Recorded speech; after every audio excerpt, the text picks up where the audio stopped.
Hi hello friends, welcome to my channel. ನೀನಾದೇನ ಧಾರಾವಾಹಿಯಲ್ಲಿ ಇಂದಿನ ಸಂಚಿಕೆಯಲ್ಲಿ ಏನೆಲ್ಲ ಆಗುತ್ತೆ ಅಂತ ಹೇಳಿ ನೋಡ್ಕೊಂಡು ಬರೋಣ. ಅದಕ್ಕೂ ಮುಂಚೆ ಯಾರೆಲ್ಲ ನಮ್ಮ ಚಾನಲ್ಗೆ ಸಬ್ಸ್ಕ್ರೈಬ್ ಮಾಡದೆ ನೋಡ್ತಾ ಇದ್ದೀರಾ, ದಯವಿಟ್ಟು ಸಬ್ಸ್ಕ್ರೈಬ್ ಮಾಡಿಕೊಂಡು ವಿಡಿಯೋ ಇಷ್ಟ ಆಯಿತು ಅಂದರೆ ಪ್ಲೀಸ್ ಒಂದು ಲೈಕ್ ಮಾಡಿ. ಸಂಚಿಕೆ ಶುರುವಿನಲ್ಲಿ ಮೇಷ್ಟ್ರು ಫೋನಲ್ಲಿ ಮಾತಾಡಿದ್ದನ್ನು ಜಯ ಅವರು ಕೇಳಿಸ್ಕೊಳ್ತಾರೆ. ಹಾಗೆಯೇ ತುಂಬ ಖುಷಿಯಾಗಿ, ನೀವು ಮಾತಾಡಿದ್ದೆಲ್ಲ ನಿಜನಾ, ನಿಮ್ಮಿಂದನಾ ಇವಾಗ ವಿಕ್ರಮ್ಗೆ ಕೆಲಸ ಸಿಗ್ತಾ ಇರೋದು, ನೀವು ವಿಕ್ರಮ್ಗೆ ಕೆಲಸ ಕೊಡಿಸಿದ್ರಾ ಅಂತ ಹೇಳಿ ಕೇಳ್ತಾರೆ. ಹೌದು, ನಾನು ಒಬ್ಬ ಮ್ಯಾನೇಜರ್ ಗೊತ್ತಿದ್ದು ಅವರಿಗೆ ಫೋನ್ ಮಾಡಿದ್ದೆ, ಅವರು ಕೂಡ ಕಾರ್ಪೊರೇಟ್ ಮ್ಯಾನೇಜರ್ಗೆ ಫೋನ್ ಮಾಡಿಬಿಟ್ಟು ಕೆಲಸನ ಅರೇಂಜ್ ಮಾಡಿದ್ದಾರೆ. ಇವತ್ತು ವಿಕ್ರಮ್ಗೆ ಕೆಲಸ ಸಿಗ್ತಾ ಇದೆ ಅಂತ ಹೇಳಿ ಮೇಷ್ಟ್ರು ಹೇಳ್ತಾರೆ. ನಾನು ನಿಮ್ಮನ್ನು ಇಷ್ಟು ವರ್ಷ ನಿಮ್ಮ ಜೊತೆ ಸಂಸಾರ ಮಾಡಿದ್ದೀನಿ, ಆದರೂ ನಿಮ್ಮನ್ನು ಅರ್ಥ ಮಾಡ್ಕೊಳ್ಳೋದಕ್ಕೆ ಆಗಲಿಲ್ವಲ್ರಿ ಅಂತ ಹೇಳಿ ಜಯ ಅವರು ಹೇಳ್ತಾ ಇರ್ತಾರೆ. ಇಲ್ಲ ಜಯ, ನೀನು ನನ್ನನ್ನು ಗಂಡನಾಗಿ ಚೆನ್ನಾಗೇ ಅರ್ಥ ಮಾಡ್ಕೊಂಡಿದ್ಯಾ, ಆದರೆ ಒಬ್ಬ ತಂದೆಯಾಗಿ ನೀನು ಅರ್ಥ ಮಾಡ್ಕೊಂಡಿಲ್ಲ ನನ್ನನ್ನು. ಮಕ್ಕಳು ಬಿದ್ದಾಗ ಅವ್ರಿಗೆ ಸಪೋರ್ಟ್ ಮಾಡಬೇಕಾಗಿರೋದು ತಂದೆನೇ, ಆದರೆ ರೌಡಿಸಮಲ್ಲಿ ಸೋಲ್ತಾ ಇದ್ದಾನೆ ಅಂತ ಅಂದಾಗಲ್ಲ ಸಪೋರ್ಟ್ ಮಾಡಬೇಕಾಗಿರೋದು. ಅವನು ಜೀವನದಲ್ಲಿ ಸೋಲ್ತಾ ಇದ್ದಾನೆ ಅಂದಾಗ ಅವನಿಗೆ ಸಪೋರ್ಟ್ ಮಾಡೋದು ಅಂದರೆ ಈ ರೀತಿ. ಅವನು ಇವಾಗ ಮೇಲೆ ಬಂದೇ ಬರ್ತಾನೆ ಅಂತ ಹೇಳಿಬಿಟ್ಟು ಅಲ್ಲಿಂದ ಎದ್ದೋಗ್ತಾರೆ. ಇನ್ನು ಜಯಗೆ ತುಂಬಾ ಖುಷಿ ಆಗುತ್ತೆ. ವಸಂತ ಕಾಲದಲ್ಲಿ ಒಣಗಿರೋ ಮರನೂ ಕೂಡ ಚಿಗುರುತ್ತೆ, ಆಗ ಹೂವು ಕೂಡ ಅದರಲ್ಲಿ ಬಿಡುತ್ತೆ ಅನ್ನೋದು ಎಷ್ಟು ಸತ್ಯನೋ ಹಾಗೆ ನಮ್ಮನೆಯಲ್ಲಿ ಈಗ ಎಲ್ಲ ಕಷ್ಟಗಳು ಹೋಗಿ ತುಂಬಾ ಖುಷಿ ಆಗಿರುವಂತಹ ಸಮಯ ಬಂದಿದೆ.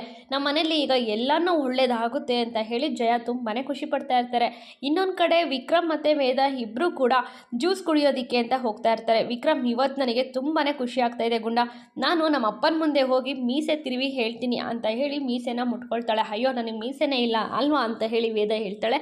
ಯಾಕೆ ಬರೋದಿಲ್ಲ, ಬರುತ್ತೆ, ಬಾಡಿಗೆ ಸಿಗುತ್ತಲ್ಲ, ತಗೊಂಡು ಅಂಟಿಸ್ಕೊ ಅಂತ ಹೇಳಿ ಹೇಳ್ತಾ ಇರ್ತಾರೆ. ಅಯ್ಯೋ ಅದೆಲ್ಲ ಬೇಡ, ನಿನ್ನನ್ನೇ ಕರ್ಕೊಂಡೋಗಿ ನಿನ್ನ ಮೀಸೆನೇ ತಿರುಗಿಸ್ತೀನಿ ಅಂತ ಹೇಳಿ ಹೇಳ್ತಾ ಇರ್ತಾಳೆ ವಿಕ್ರಮ್ಗೆ ವೇದ. ಹಾಗೇನೆ ಸರಿ ಅದೆಲ್ಲ ಬಿಟ್ಬಿಡು, ಇವಾಗ ನಿನಗೆ ಕೆಲಸ ಸಿಕ್ಕಿದೆಯಲ್ವಾ, ನಾವು ಸಖತ್ತಾಗಿ ಎಂಜಾಯ್ ಮಾಡಬೇಕು, ಖುಷಿಯಾಗಿರಬೇಕು, ಏನು ತಗೊಳ್ತೀಯಾ ಅಂತ ಹೇಳಿ ಕೇಳ್ತಾರೆ.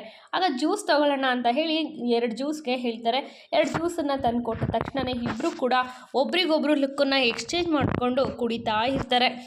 ಕೆಲಸ ಕೊಟ್ಟಂತಹ ಮ್ಯಾನೇಜರು ಕೋಟೆನ ಹುಡುಕೊಂಡು ಬರ್ತಾರೆ. ಹಾಗೆಯೇ ವಿಕ್ರಮ್ಗೆ ಕೆಲಸ ಸಿಕ್ತು, ಕೆಲಸನ ಕೊಡಿಸ್ತೆ ಅಂತ ಹೇಳಿ ಹೇಳ್ತಾರೆ. ಪರವಾಗಿಲ್ಲ, ಕೆಲಸನ ಚೆನ್ನಾಗೇ ಮಾಡಿದೀಯಾ, ಕೆಲಸ ಸಿಕ್ತಲ್ವಾ, ಅವನು ಅಲ್ಲಿ ಕೆಲಸ ಮಾಡಿದ್ರೂ ಒಳ್ಳೇದೇ, ನನಗೆ ಅವ್ನು ಬಿಟ್ಟು ಬಂದ್ರೂ ಒಳ್ಳೇದೇನೆ, ವಿಕ್ರಮ್ ಒಳ್ಳೆ ಹುಡುಗ, ನಮ್ಮ ಹುಡುಗ ಅಂತ ಹೇಳಿ ಹೇಳ್ತಾ ಇರ್ತಾರೆ. ಹೌದು, ನೀವು ಹೇಳಿದ್ದೀರಾ, ಹಾಗೆ ಅವ್ರ ಅಪ್ಪನೂ ಕೂಡ ನನಗೆ ಹೇಳಿದರು, ಅದಕ್ಕೆ ವಿಕ್ರಮ್ಗೆ ಕೆಲಸನೂ ಸಿಕ್ಬಿಡ್ತು ಅಂತ ಹೇಳಿದಾಗ ಇವನದೇ ಆದ ರೀತಿಯಲ್ಲಿ ಏನೇನೋ ಮಾತಾಡ್ತಾ ಇರ್ತಾನೆ. ಅದು ಮ್ಯಾನೇಜರ್ಗೆ ಏನೂ ಅರ್ಥ ಆಗೋದಿಲ್ಲ. ಸರಿ ಇದು ಯಾವುದೂ ಕೂಡ ನಿನಗೆ ಅರ್ಥ ಆಗೋದಿಲ್ಲ ಅಂತ ಹೇಳಿಬಿಟ್ಟು ಅವನಿಗೆ ಕೊಡಬೇಕಾಗಿರೋ ದುಡ್ಡನ್ನ ಕೊಟ್ಟು ಅಲ್ಲಿಂದ ಕಳಿಸ್ತಾನೆ. ಇನ್ನು ವಿಕ್ರಮ್, ನೀನು ಅಲ್ಲಿದ್ರೂ ನನಗೆ ಕಾಣೋ ಲಾಭ, ಆ ಕೆಲಸ ಬಿಟ್ಟು ಬಂದರೂ ನನಗೆ ಕಾಣೋ ಲಾಭ ಅಂತ ಹೇಳಿ ಇನ್ನೊಂದು ಕಡೆ ಕೋಟೆ ಮೆರಿತಾ ಇರ್ತಾರೆ. ಮನೆಯವರು ಎಲ್ಲರೂ ಕೂಡ ಖುಷಿಯಾಗಿ ಇರ್ತಾರೆ. ಈ ಕಡೆ ಜಯ ಮತ್ತು ವಸು ಇಬ್ಬರು ಈ ವಿಕ್ರಮ್ ಬರಲಿಲ್ವಲ್ಲ, ಎಷ್ಟೊತ್ತಿಂದ ಕಾಯ್ತಾ ಇದ್ದೀವಿ, ಇವ್ರಿಗೆ ಕೆಲಸ ಆಯಿತೋ ಇಲ್ವೋ ಏನು ಅಂತ ತಿಳ್ಕೊಳೋ ಕುತೂಹಲ, ಇನ್ನೂ ಬರಲೇ ಇಲ್ವಲ್ಲ ಅಂತ ಹೇಳಿ ಒದ್ದಾಡ್ತಾ ಇರ್ತಾರೆ. ಮೇಷ್ಟ್ರು ಕೂಡ ಫೋನ್ ಮಾಡೇ ತಿಳ್ಕೊಬೋದಿತ್ತು, ಫೋನ್ ಮಾಡೇ ಕೇಳೋಣವಾ ಅಂತ ಹೇಳಿ ಅವರು ಕೂಡ ಒಳಗಿಂದ ದಾರಿ ನೋಡ್ತಾ ಇರ್ತಾರೆ. ಅಷ್ಟರಲ್ಲಿ ಅಲ್ಲಿಗೆ ವೇದ ಬರ್ತಾಳೆ. ವೇದ ಬಂದ್ಲು ಅಂತ ಹೇಳಿ ವಸು ಹೇಳಿದಾಗ, ಏನಮ್ಮ ಇಷ್ಟೊಂದು ಖುಷಿಯಾಗಿದೆಯಾ, ನೀನು ಖುಷಿಯಾಗಿರೋದನ್ನು ನೋಡಿದ್ರೆ ವಿಕ್ರಮ್ಗೆ ಕೆಲಸ ಸಿಕ್ತು ಅಂತ ಅನಿಸುತ್ತೆ ಅಂತ ಹೇಳಿ ಹೇಳ್ತಾ ಇರ್ತಾರೆ. ಹೌದು ಅಮ್ಮ, ಕೆಲಸ ಸಿಕ್ತು ಅಂತ ಹೇಳಿ ವಸುನು ಕೂಡ ಹೇಳಿದಾಗ ಮನೆಯಲ್ಲಿದ್ದಂತಹ ಜಯನ್ಗೆ ತುಂಬಾ ಖುಷಿಯಾಗುತ್ತೆ. ಇವತ್ತು ಮನೆ ದೇವರಿಗೆ ನಾನು ಎಷ್ಟು ಸಲ ನಮಸ್ಕಾರ ಮಾಡಿದೆ ಗೊತ್ತಾ ಅಂತ ಹೇಳಿ ಹೇಳ್ತಿರ್ಬೇಕಾದ್ರೆ, ಆದರೂ ಪ್ರತಿಫಲನೆ ಅಮ್ಮ, ಇವತ್ತು ಗುಂಡನಿಗೆ ಕೆಲಸ ಸಿಕ್ಕಿದ್ದು ಅಂತ ಹೇಳಿ ಹೇಳ್ತಾ ಇರ್ತಾಳೆ. ಹಾಗೆಯೇ ವಿಕ್ರಮ್ಗೆ ಇವತ್ತು ಸ್ವೀಟ್ ಮಾಡೋಣ, ಅವ್ನು ಬರೋಷ್ಟರಲ್ಲಿ ಅವ್ನಿಗೆ ಇಷ್ಟವಾದ ಸ್ವೀಟ್ ಮಾಡೋಣ ಅಂತ ಹೇಳಿ ಹೇಳ್ತಾ ಇರ್ತಾರೆ. ಈ ಕಡೆ ವೇದಾಗೂ ಕೂಡ ಒಂದು ಫೋನ್ ಬರುತ್ತೆ. ಅಮ್ಮ ಒಂದು ನಿಮಿಷ ಅಂತ ಹೇಳ್ಬಿಟ್ಟು ಫೋನಲ್ಲಿ ಮಾತಾಡ್ತಾ ಇರ್ತಾಳೆ. ಪ್ರೀತಮ್ ಫೋನ್ ಮಾಡಿರ್ತಾರೆ. ಪ್ರೀತಮ್ಗೆ ಏನಾಯಿತು ಅಂತ ಹೇಳಿ ಪ್ರೀತಮ್ ಅಂತ ಹೇಳಿ ಮಾತಾಡ್ತಿರ್ಬೇಕಾದ್ರೆ, ಪ್ರೀತಮ್ ನನಗೆ ಹುಷಾರಿಲ್ಲ ಅನ್ನೋ ರೀತಿ ಮಾತಾಡ್ತಿರ್ತಾನೆ. ಏನಾಗಿದೆ ಪ್ರೀತಮ್, ಏನು ಇವಾಗಲೇ ಬರ್ತೀನಿ, ಎಲ್ಲಿದ್ದೀಯಾ ಹೇಳು ಅಂತ ಹೇಳಿ ವೇದ ಕೇಳ್ತಾಳೆ. ನನಗೆ ಹಾರ್ಟ್ ಅಟ್ಯಾಕ್ ಆಯಿತು ಅಂತ ಹೇಳಿ ಪ್ರೀತಮ್ ಹೇಳ್ತಾರೆ. ಏನು ಹಾರ್ಟ್ ಅಟ್ಯಾಕಾ, ಏನು ತಮಾಷೆ ಮಾಡ್ತಾ ಇದೆಯಾ ನೀನು ಅಂತ ಅಂದಾಗ, ಇವಾಗಲೇ ಬರ್ತೀನಿ, ಇವಾಗ ಬರೋದು ಬೇಡ, ನೀನು ನಾಳೆ ಬಾ ವೇದ ಅಂತ ಹೇಳ್ತಾರೆ. ನಾಳೆನಾ, ಯಾಕೆ?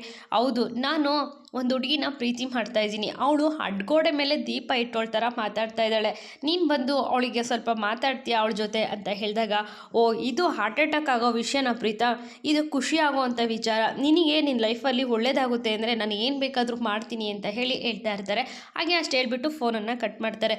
ಪ್ರೀತಮ್, ನನಗೆ ನೋವಾಗ್ತಿದೆ ಅಂತ ಅಂದರೆ ನಿನಗೆ ಬೇಜಾರಾಗುತ್ತೆ ಅಲ್ವಾ, ನನಗೆ ಇದೇ ಬೇಕಾಗಿರೋದು ಅಂತ ಹೇಳಿ ಪ್ರೀತಮ್ ಕೂಡ ಮಾತಾಡ್ಕೊಳ್ತಾರೆ. ಇನ್ನು ಮ್ಯಾನೇಜರ್ ವಿಕ್ರಮ್ನ ಕೆಲಸಕ್ಕೆ ತಗೊಂಡಿರೋದು ದುಡ್ಡನ್ನು ವಸೂಲಿ ಮಾಡೋದಕ್ಕೆ. ಈಗಾಗಲೇ ಬ್ಯಾಂಕಲ್ಲಿ ಸಾಲ ತಗೊಂಡಿರೋ ಹಣ ತುಂಬಾ ಪೆಂಡಿಂಗ್ ಇರುತ್ತೆ, ಅದು ಯಾವುದು ರಿಟರ್ನ್ ಬಂದಿರೋದಿಲ್ಲ.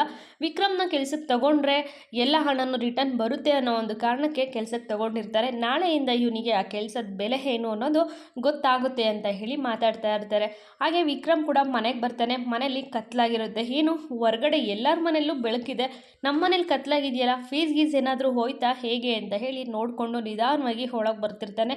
ಬಂದ ತಕ್ಷಣ ಈ ಕಡೆ ವೆಂಕಿ ಮತ್ತು ವಿಷ್ಣು ಇಬ್ಬರು ಕೂಡ ತುಂಬಾ ಖುಷಿಯಾಗಿ ಸೆಲೆಬ್ರೇಟ್ ಮಾಡೋದಕ್ಕೆ ರೆಡಿಯಾಗಿರ್ತಾರೆ. ಹಾಗೆಯೇ ಅವನ ಮೇಲೆ ಪಟಾಕಿನೂ ಕೂಡ ಹೊಡಿತಾರೆ. ವೇದ ಇನ್ನೊಂದು ಕಡೆಯಿಂದ ಕೇಕನ್ನು ತಗೊಂಡು ಬರ್ತಾ ಇರ್ತಾಳೆ. ಅದನ್ನು ನೋಡಿಬಿಟ್ಟು ಕೇಕ್ ಎಲ್ಲ ಏನಕ್ಕೆ ಅಂತಂದಾಗ ಕಟ್ ಮಾಡೋದಕ್ಕೆ ಅಂತ ಜಯ ಅವ್ರು ಹೇಳ್ತಾರೆ. ಇದು ನನಗೆ ಗೊತ್ತೇ ಇರಲಿಲ್ಲ ಜಯಮ್ಮ, ನೀನೇನಾದರೂ ಕುಕ್ಕರಲ್ಲಿಟ್ಟು ಕೂಗಿಸ್ತೀನೋ ಅಂತ ಅಂದ್ಕೊಂಡಿದ್ದೆ ಅಂತ ವಿಕ್ರಮ್ ಹೇಳ್ತಾನೆ. ಚೀತ್ವು ಅಂತ ಹೇಳಿ ಶೈಲು ಹೇಳ್ತಾಳೆ. ಏನು ಹೇಳ್ತಾ ಇದೆಯಾ? ಅಯ್ಯೋ, ಅದನ್ನು ನೀವು ಕುಕ್ಕರಲ್ಲಿಟ್ಟು ಕೂಗ್ಸೋದು ಅಂತಂದ್ರಲ್ಲ, ಅದನ್ನ ನೆನೆಸ್ಕೊಂಡೆ, ಅದನ್ನು ಊಹೆ ಮಾಡ್ಕೊಳ್ಳಿ ಅಂತ ಹೇಳ್ತಾ ಇರ್ತಾರೆ. ಅಯ್ಯೋ ಅಮ್ಮ, ಅದನ್ನೆಲ್ಲ ಬಿಡಿ, ಇವಾಗ ಕೇಕ್ ಕಟ್ ಮಾಡ್ತೀಯೋ ಮಾಡಲ್ವೋ? ಬೆಂಕಿ ಇದ್ದವರು ನನಗೆ ತುಂಬ ಹೊಟ್ಟೆ ಹಸಿತಾ ಇದೆ ಕಣೋ, ನೀನು ಕಟ್ ಮಾಡಲಿಲ್ಲ ಅಂದರೆ ಅಷ್ಟು ನಾನೇ ತಿಂದ್ಬಿಡ್ತೀನಿ, ಎಲ್ಲ ನನ್ನೇ ಹೊಟ್ಟೊಳಗಿರುತ್ತೆ ನೋಡು ಅಂತ ಹೇಳ್ತಾ ಇರ್ತಾನೆ. ಹೌದು, ಅವ್ನು ಹಂಗೆ ಮಾಡಿದ್ರು ಸಮಯ ಅಂತ ಹೇಳಿಬಿಟ್ಟು ಕೇಕನ್ನು ಕಟ್ ಮಾಡಿಬಿಟ್ಟು ಎಲ್ಲರಿಗೂ ತಿನ್ನಿಸ್ತಾ ಇರ್ತಾರೆ. ಇನ್ನೊಂದು ಕಡೆ ಮೇಷ್ಟ್ರು ನಿಂತ್ಕೊಂಡು ನೋಡಿ ತುಂಬಾ ಖುಷಿ ಪಡ್ತಾ ಇರ್ತಾರೆ.